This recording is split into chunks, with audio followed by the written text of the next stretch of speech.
muito choque o trem. Boa noite. Graça e paz.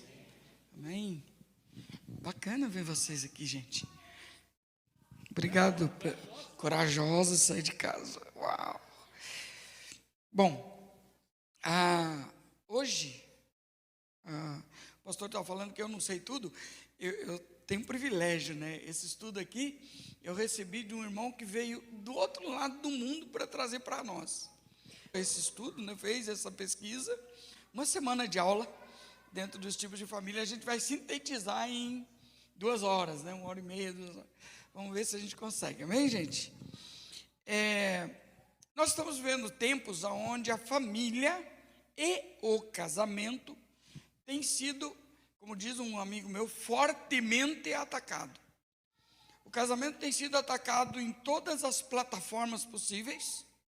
Gente, está aparecendo, tipo assim, a Semana do Orgulho na televisão a cabo, em vários canais. Os canais da HBO, os canais do Telecine, nos canais, sabe?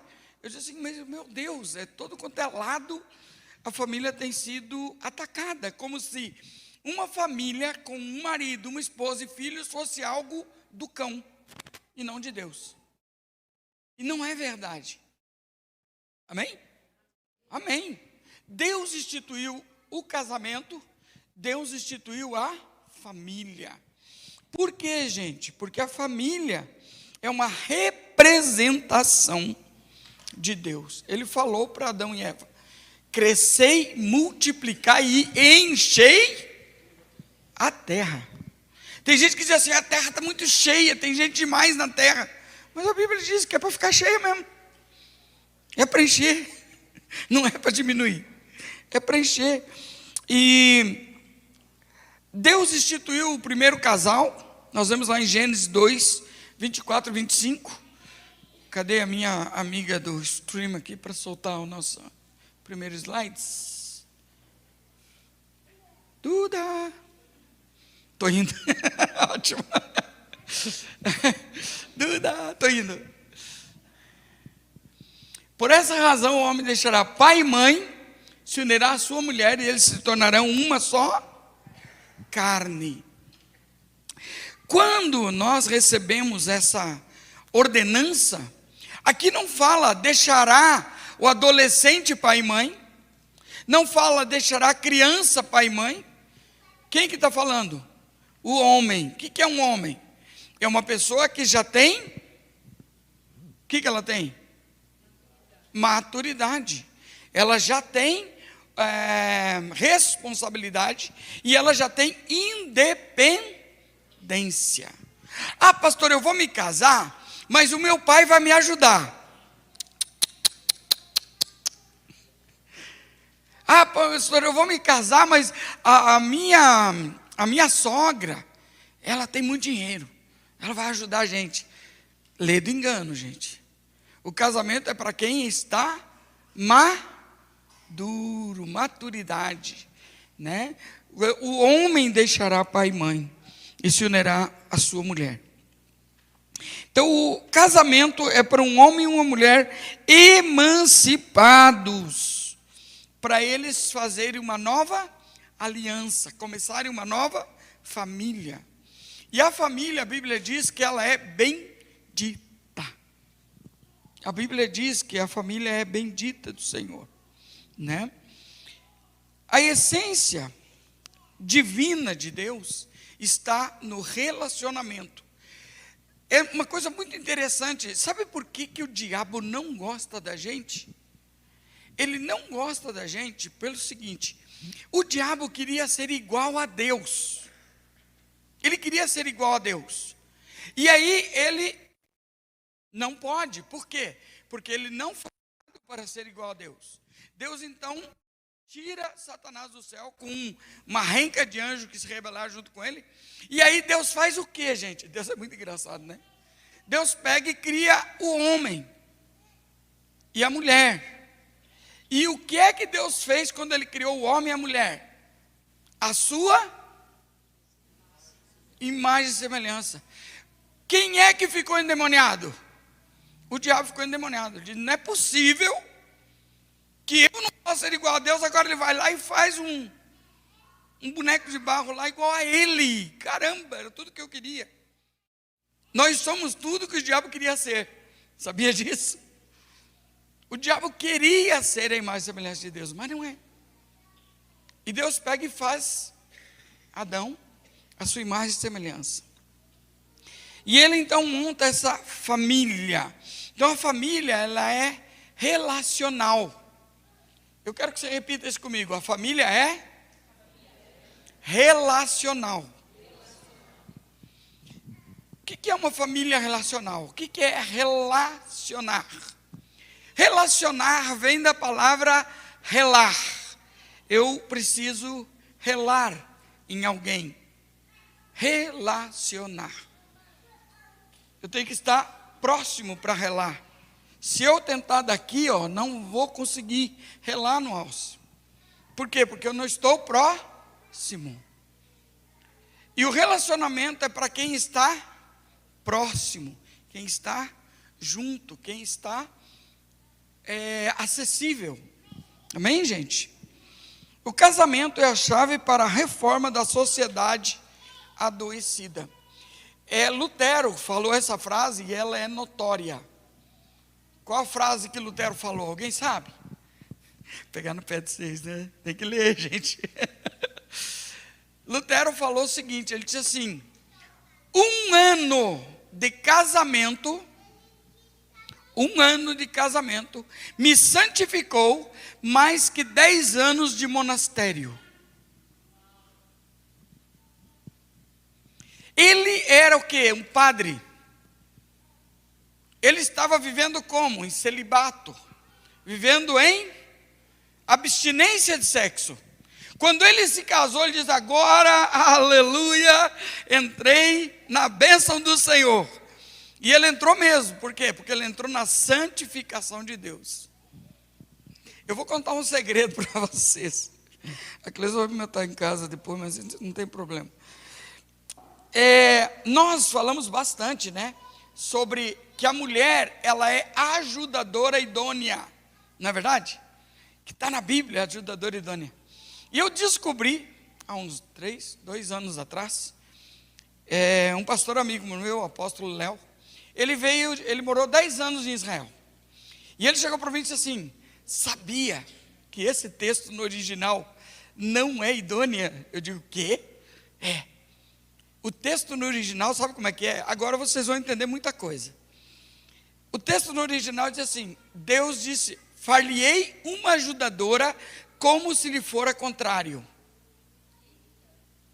Explicou, né? Como se ela vai te ajudar se opondo a você. Quantos aqui receberam uma revelação divina? Entendi tudo. Você já notou que o homem chega cheio de planos, né? Cheio de ideias para a esposa. E de repente a esposa pega e diz assim: isso não vai? Ah, você estava lá, é? Isso não vai virar, isso não vai dar certo. E você teima. E não dá certo. E depois você escuta a famosa frase: eu te avisei. Eu te disse, né? Mas isso é normal, gente. O casamento é o destino da sociedade. O que legitima espiritualmente uma pessoa é o casamento dos seus pais. E essa é uma lei no mundo espiritual. E é importante a gente entender isso. Quando eu venho de uma família que os pais são casados, eu tenho uma legitimação como filho para também me casar. E essa é uma herança espiritual. E é uma lei no mundo espiritual. O filho legítimo é protegido pela aliança do casamento dos pais. Por que eu estou dando essa introdução para vocês? Porque eu quero que vocês entendam uma coisa. Nós vamos falar dos tipos de família e você vai dizer: a minha família era assim, a minha família era assado, mas eu não sou assim. Porque o ser humano tem uma capacidade Qual é a nossa melhor capacidade? Qual é a melhor capacidade que o ser humano tem, gente? De aprender, de se adaptar, de observar e fazer igual ou diferente. E eu aposto, como muitas das famílias que nós vamos falar aqui, você vai dizer assim: meu pai era assim, minha mãe fazia isso. Mas você diz assim: mas eu não vou fazer igual. Mas outros vão dizer: nossa, a família do meu pai era assim, não é que lá em casa está igualzinho? Eu não consegui fazer diferente. Alguns superam, outros não. Então, não há absolutos. Diga assim comigo: não há absolutos. Ou seja, você não é porque os seus pais foram. Você pode ser até o resultado de alguma coisa que aconteceu na família dos seus pais. Porém, você não pode estar preso a isso. Principalmente por algo que a gente recebeu. O que foi que a gente recebeu? Você levantou a mãozinha, veio na frente, fez uma oração. Como é que é o negócio? Quem que a gente recebeu nesse dia? E ele transforma todas as circunstâncias da nossa vida. Mas tem algumas que a gente precisa o quê? Melhorar. Nós sempre temos que estar buscando melhorar. Eu lembro de uma musiquinha quando a gente cantava quando era criança. Eu acho que o Alcio também cantava essa musiquinha, pastor. Põe para sempre melhorando, sempre melhorando, sempre melhorando no Senhor. Olha, o Elias deu até um sorriso. Ele cantou isso quando era menino na escola dominical, com certeza. Cadê o meu primeiro slide? Não está saindo aqui. Eu estou esperando a Duda me ajudar, ela não está me ajudando. Não, o segundo agora já, meu anjo. Vai, corre. Gente, tudo isso daqui eu não vou passar. É muita coisa, mais um. Aí, beleza. Aqui nós vamos ver que nós temos uma linha divisória bem no meinho ali.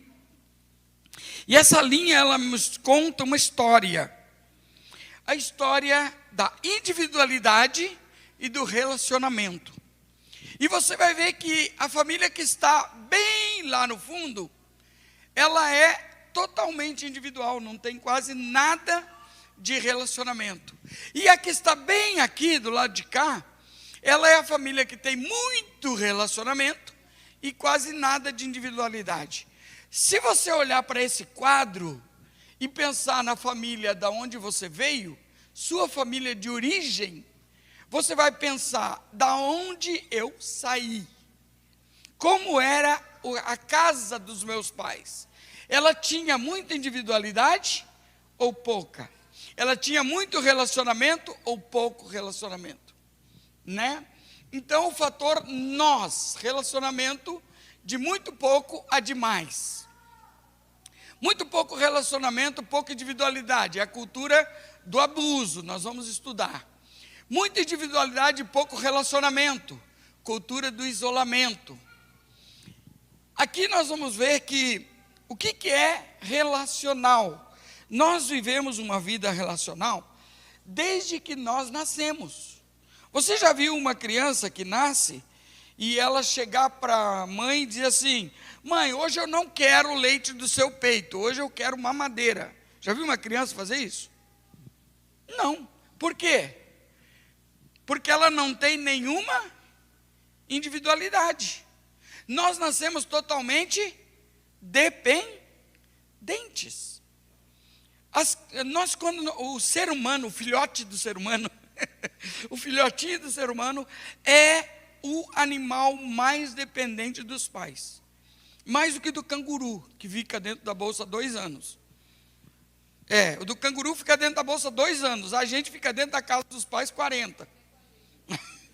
20. Não é não? Até hoje. Né? Então, o que acontece aqui? Nós vamos ver que nós temos uma linha no meio, onde existe o equilíbrio. O extremo é a família caótica, onde tem muita individualidade e nenhum relacionamento. E o outro extremo é a família aglutinada, onde tem muito relacionamento e nenhuma individualidade. E nesse meio, nós temos duas famílias, a de regras e a protetora. Essas duas famílias, praticamente, eu acho que a grande maioria das famílias se enquadra nessas duas famílias. E nós temos a família de vínculos, que seria... O que seria? Família ideal. Gente, é possível ter a família ideal? Sim ou não? Sim, é possível. Porém, tem que pagar um preço. Qual é o preço que a gente tem que pagar para chegar nessa família de vínculos? Renúncia e perdão. Para a gente chegar nesse equilíbrio, nós precisamos de renúncia e perdão.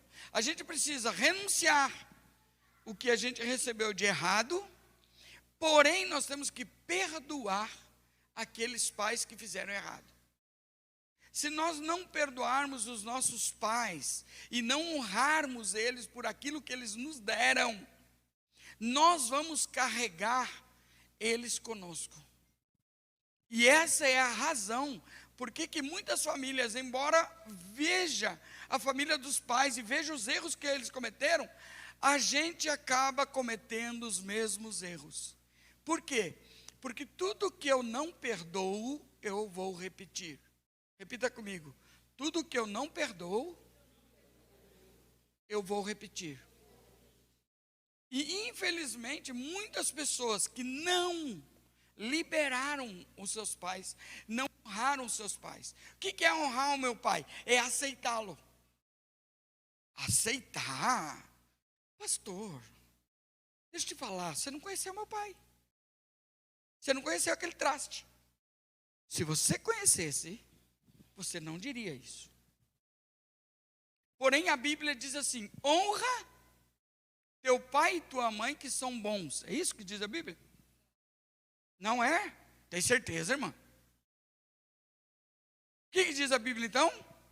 Honra teu pai e tua mãe e ponto. Não importa se eles são bons ou maus. Porque ser bom ou mal não é o que eles são, é o comportamento que eles têm. E nós muitas vezes nos relacionamos com as pessoas, inclusive com os nossos filhos, pelo comportamento. Gente, comportamento não é essencial. Ele tem que ser corrigido, mas não é quem a pessoa é. Quantos estão me entendendo ou precisam de uma ajuda? Eu vou ajudar então vocês. Só alguns estão entendendo. Quando o meu filho, digamos que o meu filho mentiu, e eu coloquei um limite, porque os pais eles têm que pôr um limite nos filhos. Ele mentiu e eu chego para ele e digo assim: filho, você mentiu, você é um mentiroso. O que eu estou fazendo com o meu filho?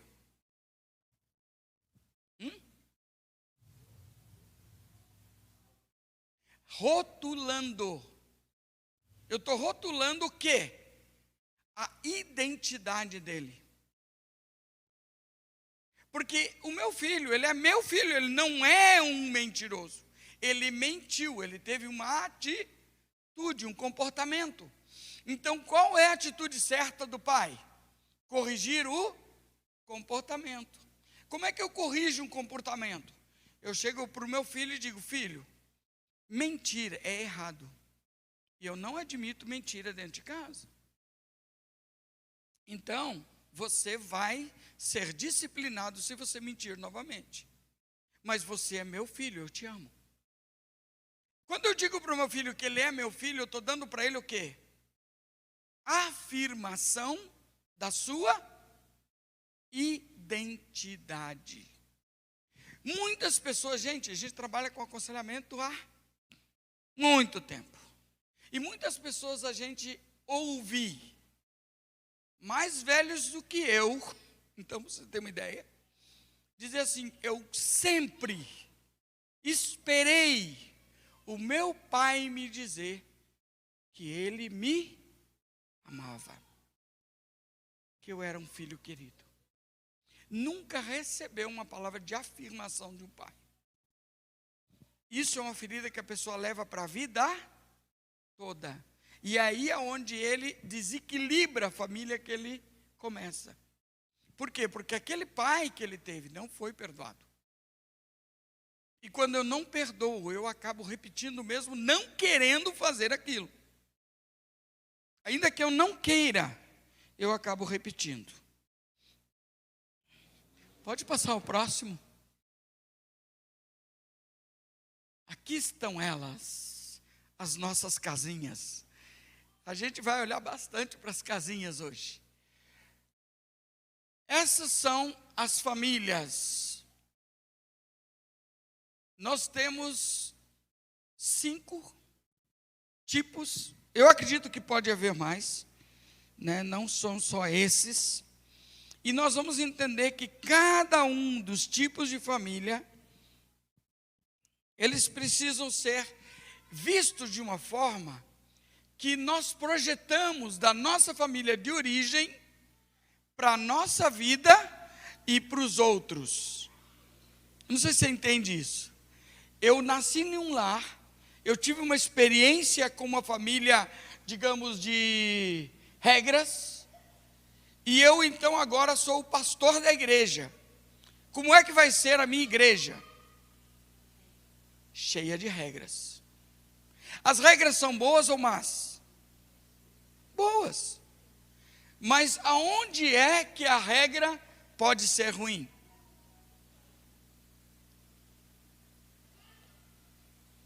Quando eu ultrapasso a medida do equilíbrio.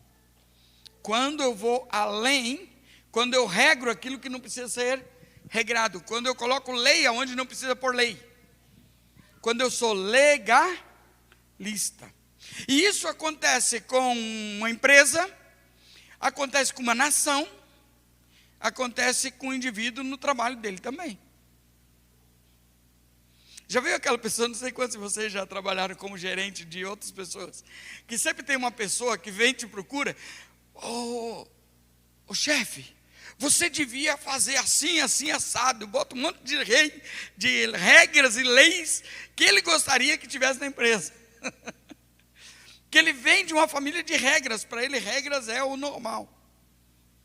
E aí de repente tem um outro que chega para vocês e diz assim: o chefe, vamos fazer mais reunião? A gente assa uma carninha, a gente fica tudo junto, a gente, né, aglutina ali. Vem da onde? Do aglutinado. Essa família aglutinada, ela quer aconchego, ela quer ficar junta. E o problema dessa família é que a partir do momento que ela juntou, ela fecha as portas. Ninguém sai e ninguém entra. É o nosso clubinho. Vira o clubinho. Cada uma dessas famílias pode refletir nas nossas vidas, nas nossas comunidades.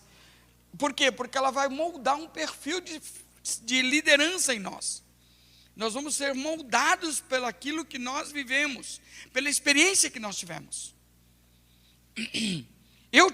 O meu pai, ele era policial. Então adivinha de que família que eu vim? Sim, senhor. Não, senhor. E não chamasse o papai de senhor para ver. E ele vinha disciplinar a gente. Gente, era cada surra homérica. Maravilhosas. Sinto até hoje a dor do cacetete do papai. Ele tinha um cacetete de borracha, sabe? Que ele para não deixar roxo. É uma beleza aquilo.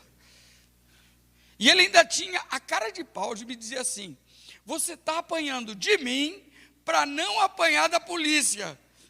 Que ousadia, ele era policial. É muita cara de pau, não é não? Gente, uma palhaçada a minha vida. Aí, né? Você vem de uma família onde tem as regras. Só que Deus é bom. Ninguém vive para sempre. Então, quando eu tinha 15 anos, papai morreu. Glória a Deus.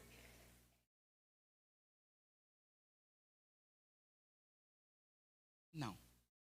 Foi uma tristeza terrível. Porque daí, você perde o referencial. E quando você perde o referencial, não sei se vocês perceberam, tem duas famílias sem o referencial de pai e mãe. Notaram ali? Duas famílias não têm, uma não tem a mãe e a outra não tem o pai.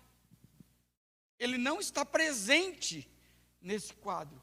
E às vezes não é porque ele não existiu, é porque ele foi anulado ou foi anulada, por causa do estilo de família.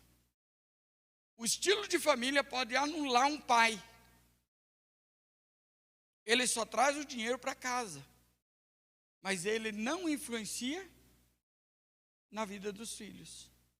Ele não dá opinião. É o chamado, hoje em dia, a gente chama de um marido banana, né?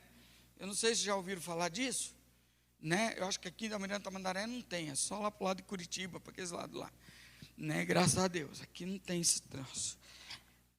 Então, a família caótica, ela pode gerar líderes egoístas, autossuficientes e igrejas independentes, nações isoladas. Nação isolada. Eu conheço, né, pessoas que têm esse tipo de atitude, né? A família caótica é aquela família que os filhos não estão relacionando com o pai. Você viu o tamanho da parede entre o pai e os filhos? A grossura, é um concreto aquilo ali. Tem relacionamento não, tem nada, né? Família de regras pode gerar líderes rígidos, igrejas que tendem ao legalismo, nações que tendem à ditadura e ao militarismo, óbvio, né?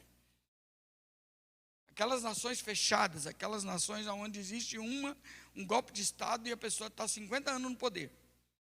Essa é uma nação onde essa pessoa, ela é de regras. Via de regra, a regra é, você tem que me submeter a mim. Se você não submeter também, eu te mato. Né? Não tem segunda chance. Né? É as regras. E a família de vínculos. Ela pode gerar líderes maduros, igrejas equilibradas, nações funcionalmente democráticas. Por quê? Porque a família de vínculos é a família ideal. Ela tem relacionamento, tem pai e mãe. Cada um está dentro do seu papel e na altura da sua autoridade.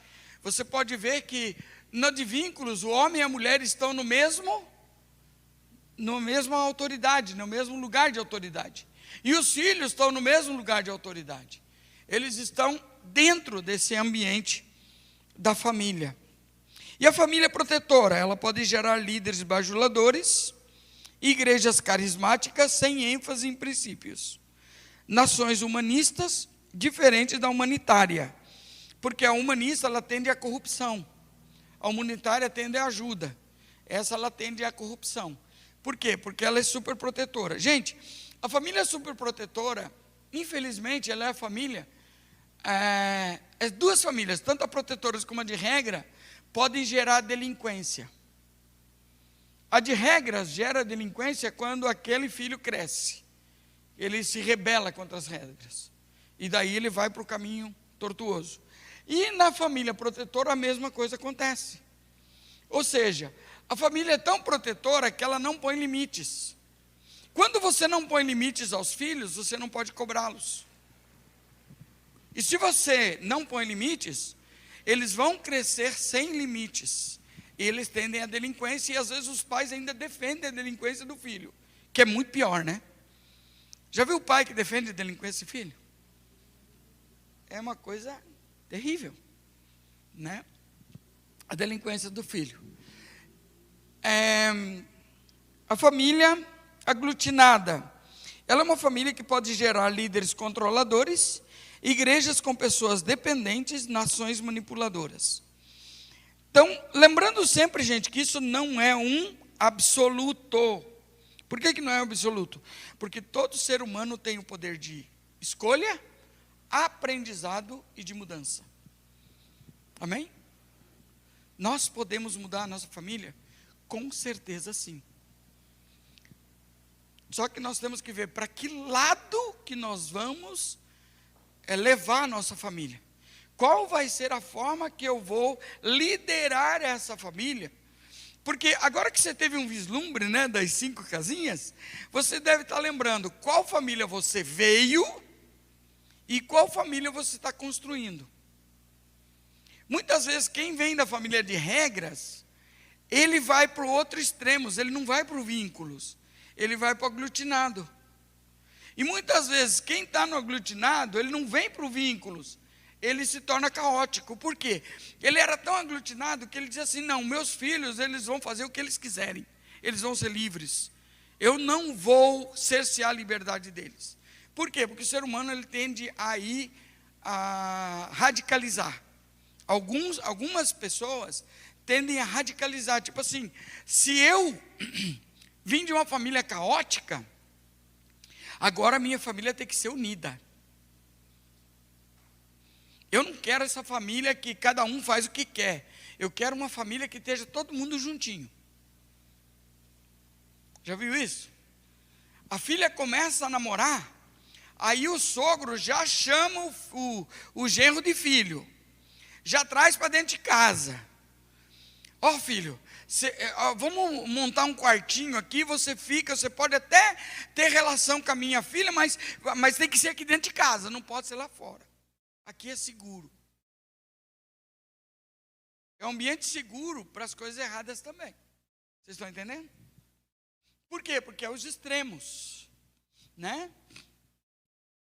Tem pessoas que saem da família de vínculos e vão para a família de regras, ou da protetora, ou aglutinada, ou caótica? Também tem. Por quê? Essa pergunta é uma pegadinha, né? Por que alguém que está numa família que diz ser o equilíbrio, pode sair dessa família e ir para um outro tipo de família?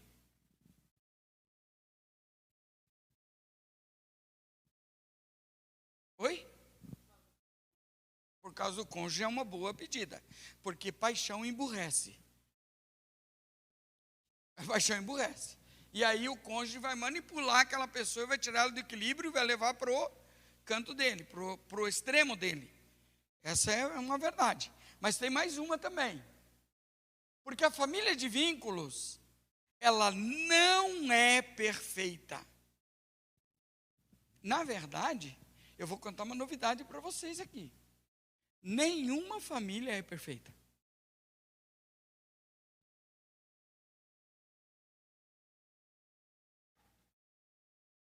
Ah, mas pastor, eu já me converti. Eu roubava, não roubo mais. Eu não uso mais marihuana, pastor. Agora eu sou de boa. Porém, nós não somos perfeitos. Eu e a Cleusa, a gente pensou que a gente era perfeitinho, né, amor? Até a gente descobrir que o nosso filho tinha crise de ansiedade. Aí a gente olhou um para o outro e disse assim, onde é que foi que a gente errou? Onde que eu errei aqui nesse negócio? A gente pensou que estava acertando em tudo, porque ter um filho é mais fácil que ter 3, 4, 5, 6, né? Quanto mais filho, mais difícil é de acertar as coisas, né? Por quê? Porque um filho não é igual ao outro também, tem isso, né? Nenhuma família é perfeita, então, por mais que eu venha de uma família de vínculos, eu posso ter vínculo com meu pai, posso ter vínculo com a minha mãe, mas eu posso ser influenciado pelo colégio que eu estudo, eu posso ser influenciado pela mídia, eu posso ser influenciado por um amigo, eu posso ser influenciado por um namorado, eu posso ser influenciado até pela igreja que eu vou. Eu venho de uma família de vínculos e eu vou para Deus é amor. Não grava isso. E aí o que acontece lá? Que tipo de igreja é aquela? É uma igreja de regras. E aí eu entro naquelas regras. E quando eu construo a minha família, eu construo a minha família em cima de regras. Aí eu saí do vínculos e fui para as famílias de regras. Vocês estão entendendo? Como é que é fácil a gente migrar de uma coisa para outra? Agora tem uma outra coisa que faz a gente migrar. são os traumas. Quando eu me traumatizo numa dessas famílias, fatalmente eu vou acabar migrando para um outro tipo de família. E às vezes os nossos traumas são as coisas mais bobas do mundo. Posso dizer isso? Posso contar a tua experiência, Cleusa? Você ia, né? Pode. Ela ficou dizendo, qual delas? Por exemplo, a Cleusa, ela é mais velha e ela tem uma irmã mais nova, mas elas têm pouco tempo de diferença, 1 ano, né? 1 ano e pouco, 2 anos. E o que aconteceu? A Nê achava que a mãe dela gostava da Cleusa. E a Cleusa achava que o pai dela gostava da irmã. E elas viveram nessa bronca, uma com a outra, a vida toda. Quando eu cheguei na família, que eu soube desse imbróglio, a minha mãe prefere tal, o meu pai prefere tal, eu chamei a minha sogra. E disse assim, escute, me conta a história dessas duas aqui. Por que é que elas têm essa ideia? E elas contavam então uma história assim, a Nê dizia assim, quando a minha mãe saía, levava a Cleusa e me deixava em casa com meu pai. E o pai então ficava com a outra. E ela dizia que o pai fazia brinquedos para outra e não para ela. Então o pai gostava da irmã e a mãe gostava da outra. Aí eu conversando com a minha sogra, ela disse assim, não, Jonas, não é nada disso que elas estão falando. Eu digo, então me conta a história. Ela disse, é o seguinte, a Cleusa era maiorzinha, ela aguentava caminhar até o ponto de ônibus, era 2 quilômetros e pouco da casa, né, até o ponto de ônibus. A outra era pequenininha, não dava para levar, principalmente se estivesse chovendo, tinha que carregar. E ela não ia dar conta de levar uma pendurada e a outra no braço. Então ela deixava com o pai. Como ela deixava com o pai, o que o pai fez uma certa feita? Fez um banquinho, um sofazinho de madeira para a outra ficar brincando, porque ele estava construindo a casa. Então ele não podia ficar brincando com ela. E ele então fazia algumas coisinhas de madeira ali para ela brincar. Só que a interpretação, meu pai não gosta de mim porque faz brinquedo para outra. Minha mãe não gosta de mim porque leva a outra para passear. Vocês estão entendendo como é que criança é meio burrinha? Tem traumas de infância que carrega a vida inteira e só precisa de uma explicação. Porque criança observa muito bem, porém ela não entende os pormenores, as entrelinhas do negócio. Você está entendendo? Viveram 30 anos brincando, por causa do sofazinho que o pai fez e de a mãe levar a outra. Não é um trauma bobo? Mas gera o quê? Entre as irmãs? Rixa, competição. E os pais não sabem o que está acontecendo. Por quê? Porque não explicava para o filho por que estava levando uma e deixando a outra. Se a mãe sentasse e explicasse, nunca ia acontecer isso. Vocês estão entendendo? Por que vínculo é relacionamento e relacionamento é importante? Porque você minimiza situações que vão ser traumáticas na vida da pessoa. Simples, coisas bobas. Uma. Vínculo. O vínculo é com comunicação. É assim, ó. A mulher, ela é a pessoa do vínculo da família. Por exemplo, toda criança que nasce, para quem que a criança olha? Para a mãe. Ela está no peito da mãe, ela olha só para a mãe. Você já viu como uma mulher segura uma criança? Você já viu uma mãe segurar a criança virada para os outros? Não, ela vira para ela. A mãe vira a criança para si própria, sempre. Agora joga a criança no colo de um homem. Como é que ele faz com o bebê? Hã? Não, calma, antes de jogar para cima. Hã? Ele não tem peito, ele não vai ficar olhando. Ele faz o quê? Não, ele joga aqui em cima e bora para frente. Ele apresenta o mundo para a criança. Virada para frente. nunca virada para ele. Gente, nenhum homem segura a criança virada para si. Sempre para frente. Por quê? Porque o homem, ele olha sempre para fora. A mulher olha para dentro. E quando a criança cresce, chega uma fase que a criança precisa de quem? Do pai. Com quantos anos a criança precisa do pai? Uns 3. Desde que ela nasce. Desde que ela nasce. Quem é que faz a ponte entre a mãe, o peito, a grande mamadeira e o pai? Quem faz essa ponte? A mãe. Esse é o vínculo. A mulher, ela é a pessoa do vínculo. A pessoa que vai fazer a ponte. Vocês já notaram as meninas aqui? Deixa eu ver. Acho que dá para eu falar. Quando a menina perde a virgindade, quem é a primeira pessoa a saber em casa? O pai ou a mãe? Hã? A mãe? A mãe. Quem é o último a saber? Quem nunca soube? O pai. Por que que a mãe sabe e o pai não sabe? Por causa do vínculo que ela tem com a criança, com o filho. O filho, ele vai relacionar com onde tem mais vínculo. Eu lembro uma vez que o Lucas caiu, a gente estava morando lá no Uberaba, ele caiu e ralou todinho, né? Estava aprendendo a andar de bicicleta, acho que era.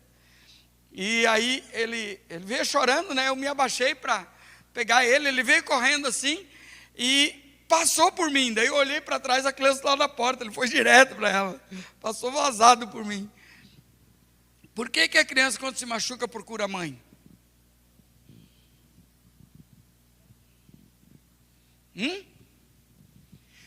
Porque ela é o consolo. Ela é a pessoa do consolo. Você já viu como é que um pai faz quando a criança cai? Vocês nunca fizeram? Exatamente. Não foi nada. Levanta daí, vamos lá. Não foi nada, não foi nada. Né? Bora. Desse jeito. Então o vínculo, o que é o vínculo? O vínculo é a ponte de relacionamentos. Uma família de vínculos significa que essa família tem relacionamento com o pai, tem relacionamento com os filhos, tem relacionamento entre eles, os irmãos. Então, uma família de vínculos. A minha família, quando a minha mãe morreu, a gente meio que deu uma dispersada nos irmãos. Dispersou, né, Cleusa? E aí o que eu fiz? Eu peguei e juntei eles no Natal, comecei a juntar os meus irmãos novamente. Eu disse assim, gente, vocês não podem perder o vínculo. Por quê? Porque a casa da minha mãe era onde todo mundo se reunia. Os irmãos tudo ia para lá. Sabe como? Aí quando ela faleceu, ninguém ia mais para lá. Meu irmão ficou com a casa e ninguém ia lá. Daí a gente começou a relacionar de novo, a buscar esse vínculo. Por quê? Porque o vínculo, ele é a parte essencial. Gente, a Bíblia fala sobre o vínculo da paz. E nós temos que buscar isso. Quando não há vínculo, não vai haver paz. Já viu família que quando reúne briga? Não pode reunir que quebra o pau. Sempre tem alguém falando mal de alguém, sempre tem alguém de cara virada.